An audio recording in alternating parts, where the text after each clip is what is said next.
guys, welcome to 29 Days of Freya, another video. I'm your hostess with the mostest, Rebecca, and today we're going to be talking about kind of warrior-esque energies in Freya and my learnings and workings with it, because I'm still not like that well versed with it. Fairly new to working with Freya, if you hadn't noticed. I'm only like 3 years in working with her. So yeah, keep that in mind.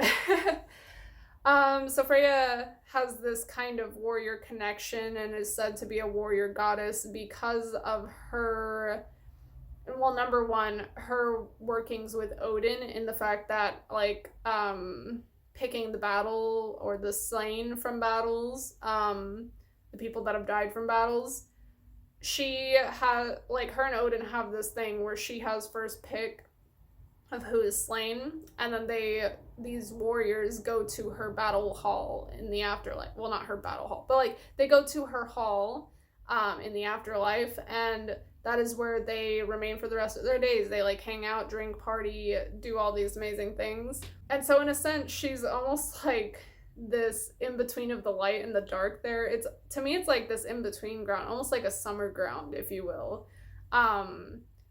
Where, like, I always imagine it as like a field full of just like grass or like wheat or something, and then there's just this hall in the middle of it, and there's just dancing, drinking, enjoyment, etc. So it's really interesting, almost this idea of like, instead of the dark, dreary or whatever, it's like the celebration of the afterlife, of of strong and hard battles, what we've worked so hard for. And even though we've died, even though like all those battles are over, we still live on. Our souls, our spirits continue, and we play and we enjoy and, you know, sing, dance. We still live on. We are still creating. We are still enjoying ourselves. So it's quite interesting that she takes this whole idea of death and like flips it upside down, and it's like, no, we're still having a great time, right? Afterlife is party life. That's all I'm saying. So yeah, like there's a lot of interesting connection there. And then I was thinking to myself as well, some of the ideas of a warrior and what being a warrior of Freya means, or almost like a child of Freya.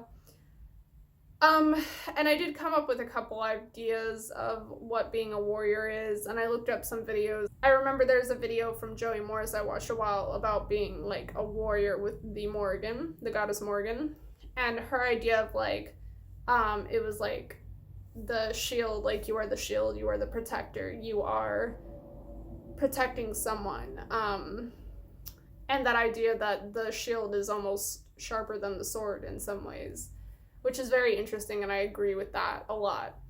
And also the idea that a warrior is not only, like, you don't just have to be a warrior of the battlefield. Most of the time these days, we don't have warriors on the battlefield. We do still have them, but most of us mundane folks aren't very warrior-esque on the battle. Like, we're not going on the battle, killing people, doing all these things. That's just not something that is as prevalent for the everyday person. That being said, it's almost the warrior of mind, the warrior of spirituality, the warrior of whatever, your own obstacles in life, and getting through those obstacles.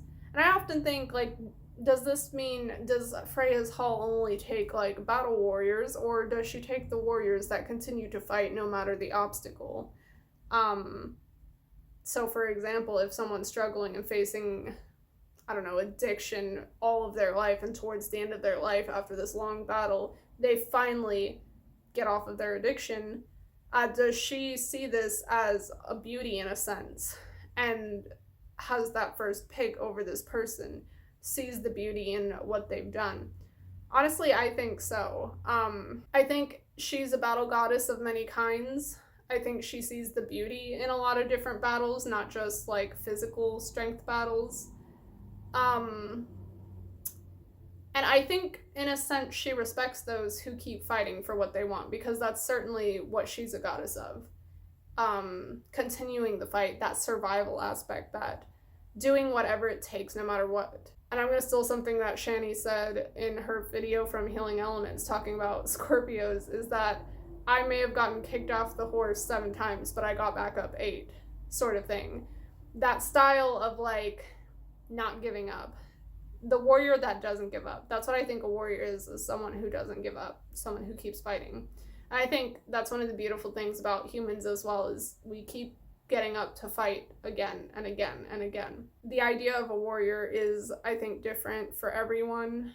And it's interesting to think about that in our day-to-day lives, considering, you know, as I said, the mundane folks don't really go out and like battle axe people in the head or whatever. So yeah, what are your ideas? What do you think a modern warrior looks like today? And how do you think that corresponds with Freya?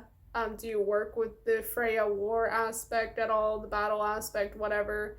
Do you work with any war gods or goddesses? And how do you interpret those things, like in their workings with them? I'd be interested to know personally. So yeah, thank you guys so much for watching. I'll see you guys in another 29 Days of Freya. Until then, much love. Goodbye.